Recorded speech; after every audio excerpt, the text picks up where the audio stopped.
आज का मुद्दा है सलवा जुडूम नक्सलवाद, सुप्रीम कोर्ट का फैसला और अब उस फैसले से जुड़ी राजनीति, जिसे एक बार फिर चर्चा में ला दिया है विपक्ष के उपराष्ट्रपति पद के उम्मीदवार बी सुदर्शन रेड्डी के नाम में। आखिर क्यों बीजेपी और खुद छत्तीसगढ़ सरकार उनके नाम का विरोध कर रही है? क्या है सलवा जुडूम की पूरी कहानी और क्यों यह मामला एक बार फिर देश की राजनीति के केंद्र में आ गया है?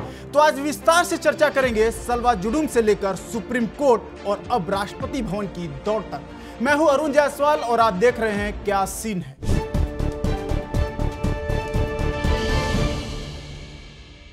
विपक्ष की ओर से उपराष्ट्रपति पद के लिए नामित किए गए हैं B Sudarshan Reddy, supreme court के पूर्व न्यायाधीश जिन्हें कई महत्वपूर्ण पदों पर काम करने का अनुभव है। साल 1993 में आंध्र प्रदेश हाई कोर्ट के एडवोकेट्स एसोसिएशन के अध्यक्ष बने। उसी वर्ष एडिशनल जज के रूप में हाई कोर्ट में नियुक्त हुए। साल 2005 में गुवाहाटी हाई कोर्ट के मुख्य न्यायाधीश बने और साल 2007 में सुप्रीम कोर्ट के जज बने और साल 2013 में गोवा के पहले लोकायुक्त बने, लेकिन जल्द ही इस्तीफा दे दिया।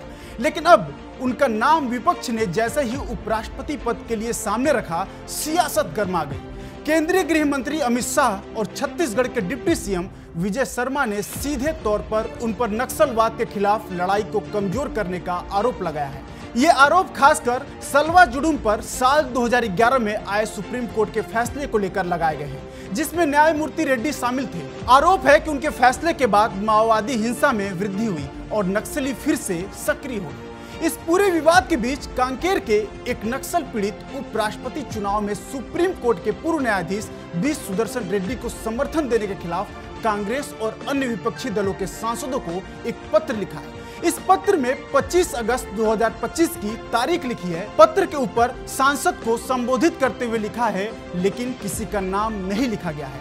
ऐसा कहा जा रहा है कि इस लेटर को कांकेर के चारगांव के 56 वर्षीय सियाराम राम टेके ने लिखा है।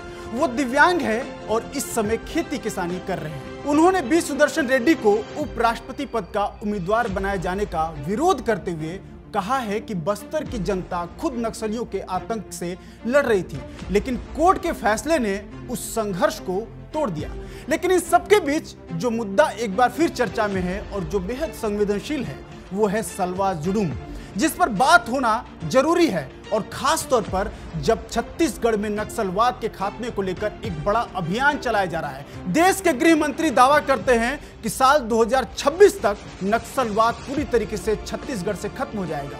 इसलिए राजनीतिक खींचतान और आरोप प्रत्यारोप तो चलते रहेंगे, लेकिन जो इतिहास के पन्नों में दर्ज हो गया उस पर भी बात होना जरूरी है। तो सबसे पहले बात करते हैं कि आखिर ये सलवा जुडूम है क्या, जिसको लेकर ये पूरा विवाद एक बार फिर से सामने आया है और ये चर्चा के केंद्र में है। दरअसल छत्तीसगढ़ के बस्तर इलाके को लंबे समय से नक्सल प्रभावित क्षेत्र के रूप में माना जाता रहा है और यहाँ माओवादियों के खिलाफ लड़ाई में जो एक सबसे बड़ा सामाजिक आंदोलन सामने आया वह था सलवा जुडूम, जिसका अर्थ है शांति यात्रा। लेकिन यह शांति यात्रा बहुत जल्दी हिंसा, विवाद, मानवाधिकार उल्लंघनों का प्रतीक बन गई। यह आंदोलन न केवल नक्सलियों के खिलाफ एक जन प्रतिरोध था, बल्कि भारत के आंतरिक सुरक्षा ढांचे, आदिवासी अधिकारों और राज्य की भूमिका और मानवाधिकार संतुलन को लेकर जटिल बहस का विषय भी बन गया। सलवा जुडूम की शुरुआत साल 2005 में होती है, जब बस्तर के ग्रामीणों ने नक्सलियों के बढ़ते अत्याचारों और उनके जबरन समर्थन के खिलाफ आवाज उठाई। इस आंदोलन की अगुवाई बस्तर के स्थानीय नेता महेंद्र कर्मा ने की, जो बाद में इसे एक बड़े राजनीतिक और प्रशासनिक अभियान में बदलने में कामयाब रहे। पहले तो यह स्थानीय युवाओं और आदिवासियों द्वारा अपने गांव की रक्षा के लिए स्थापित कैंपों और पहरेदारी का सिलसिला था, लेकिन जल्द ही राज्य सरकार और पुलिस प्रशासन ने इसमें हस्तक्षेप किया और युवाओं को विशेष पुलिस अधिकारी यानी कि एसपीओ के रूप में नियुक्त कर हथियार और प्रशिक्षण देना शुरू कर दिया। और सलवा जुडूम की कार्यप्रणाली में नक्सलियों का मुकाबला करने के लिए ग्रामीणों को न केवल संगठित किया, बल्कि उन्हें एक सशस्त्र संघर्ष के मोर्चे पर भी खड़ा कर दिया गया। आदिवासी युवाओं को ट्रेनिंग दी गई, बंदूकें सौंपी गई और उन्हें एक संगठित पुलिस बल की तरह उपयोग किया गया। दावा किया गया कि इस आंदोलन से नक्सलियों को स्थानीय समर्थन मिलना बंद हो गया और बस्तर में उनका प्रभाव कमजोर होने लगा। लेकिन इसी के साथ सलवा जुडूम पर कई गंभीर आरोप भी लगने लगे। मानवाधिकार संगठनों ने आरोप लगाया कि इस अभियान के नाम पर निर्दोष ग्रामीणों को प्रताड़ित किया गया, उनके घर जलाए गए, फसलें नष्ट की गई और हजारों लोगों को जबरन शिविर में ले जाया गया। आरोप यह भी था कि जो गांव नक्सलियों के साथ नहीं थे उन्हें भी शक के आधार पर निशाना बनाया गया। Human rights watch, amnesty international, PUCL जैसे अंतर्राष्ट्रीय और राष्ट्रीय संगठनों ने सलवा जुडूम की आलोचना करते हुए इसे राज्य प्रायोजित हिंसा करार दिया और साल 2011 में यह मामला सुप्रीम कोर्ट पहुंचा और कोर्ट ने फैसला सुनाते हुए सलवा जुडूम को असंवैधानिक और अवैध समानांतर व्यवस्था बताया और इस पर पूर्ण रोक लगा दी। और जस्टिस बी सुदर्शन रेड्डी इसी बेंच का एक हिस्सा थे, जिनके कारण एक बार फिर आज सलवा जुडूम पर चर्चा तेज हो गई है। कोर्ट ने स्पष्ट रूप से कहा कि नाबालिगों को हथियार देकर लड़ाई में झोंकना भारतीय संविधान का गंभीर उल्लंघन है और इस फैसले के साथ ही SPO व्यवस्था को भी खत्म करने का आदेश दिया गया। हालांकि सुप्रीम कोर्ट के इस फैसले की भी आलोचना हुई। छत्तीसगढ़ के वर्तमान उप मुख्यमंत्री विजय शर्मा ने हाल ही में कहा, यह निर्णय कानूनी से ज्यादा अकादमिक तर्क पर आधारित था। उन्होंने आरोप लगाया कि अदालत ने दिल्ली के सामाजिक कार्यकर्ताओं और अधिकारियों की दलीलें तो सुनी, लेकिन उन बस्तर वासियों की आवाज नहीं सुनी जो सीधे इससे प्रभावित हुए थे।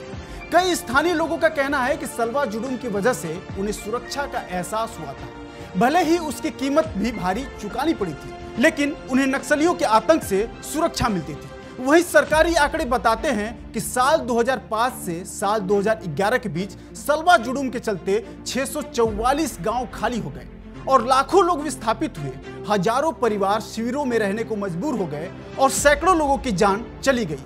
आंदोलन के समर्थकों पर यह भी आरोप लगे कि उन्होंने आदिवासियों को मोहरे की तरह इस्तेमाल किया। नक्सल और सलवा जुडूम के बीच फंसे इन निर्दोष लोगों को कहीं का नहीं छोड़ा गया। वहीं BBC द्वारा प्रकाशित साल 2015 की एक रिपोर्ट में फोरम फॉर फास्ट जस्टिस के संयोजक प्रवीण पटेल ने कहा था कि सलवा जुडूम ने आदिवासियों को कहीं का नहीं छोड़ा। सरकार इस पर लगातार झूठ बोलती रही और यह बयान इस बात को रेखांकित करता है कि इस पूरे संघर्ष की सबसे बड़ी कीमत आम लोगों, खास करके आदिवासी समुदाय ने चुकाई। ऐसे में देखा जाए तो सलवा जुडूम सिर्फ नक्सलियों के खिलाफ छेड़ा गया युद्ध नहीं था, यह भारत के लोकतंत्र, आदिवासी अधिकारों और राज्य की संवैधानिक जिम्मेदारियों की असली परीक्षा थी। वहीं आज एक बार फिर छत्तीसगढ़ सरकार नक्सलवाद को खत्म करने के लिए कमर कस चुकी है। उप मुख्यमंत्री विजय शर्मा दावा करते हैं कि केंद्रीय गृह मंत्री के निर्देशानुसार मार्च 2026 तक बस्तर को नक्सल मुक्त किया जाएगा। सरकार का दावा है कि वे बस्तर के हर कोने में संविधान लागू करने के लिए प्रतिबद्ध है, लेकिन सवाल अब भी वही है, क्या केवल सशस्त्र अभियानों से शांति लाई जा सकती है? न्यायमूर्ति बी सुदर्शन रेड्डी द्वारा दिए गए फैसले ने जहां एक और मानव अधिकारों की रक्षा की बात की, वहीं दूसरी ओर सवाल उठ रहे हैं कि क्या इस निर्णय से नक्सल हिंसा को कोई नई सांस मिली? और आज जब वही जज देश के उपराष्ट्रपति पद की दौड़ में है, ये मुद्दा फिर से जिंदा हो गया है। सिर्फ सियासत में नहीं बल्कि बस्तर के जख्मों में भी अब यह मुद्दा जिंदा हो चुका है। एक बार फिर से सलवा जुडूम का नाम देश की राजनीति में आज चर्चा का विषय बना हुआ है। चुनाव तो उपराष्ट्रपति का था, लेकिन मुद्दा आज एक बार फिर से छत्तीसगढ़, बस्तर और सलवा जुडूम की हो रही है। अब देश को तय करना है कि क्या हम सुरक्षा के नाम पर नागरिक अधिकारों से समझौता करेंगे या फिर संविधान की मूल भावना के साथ आगे बढ़ेंगे। और सबसे जरूरी, क्या बस्तर की सच्ची आवाज इस बार सच में सुनी जाएगी? इसका जवाब अब आपको भी देना है। तो मैं हूं अरुण जायसवाल और आप देख रहे थे विस्तार न्यूज, जहां सवाल सिर्फ सियासी नहीं सिस्टम से भी होते हैं।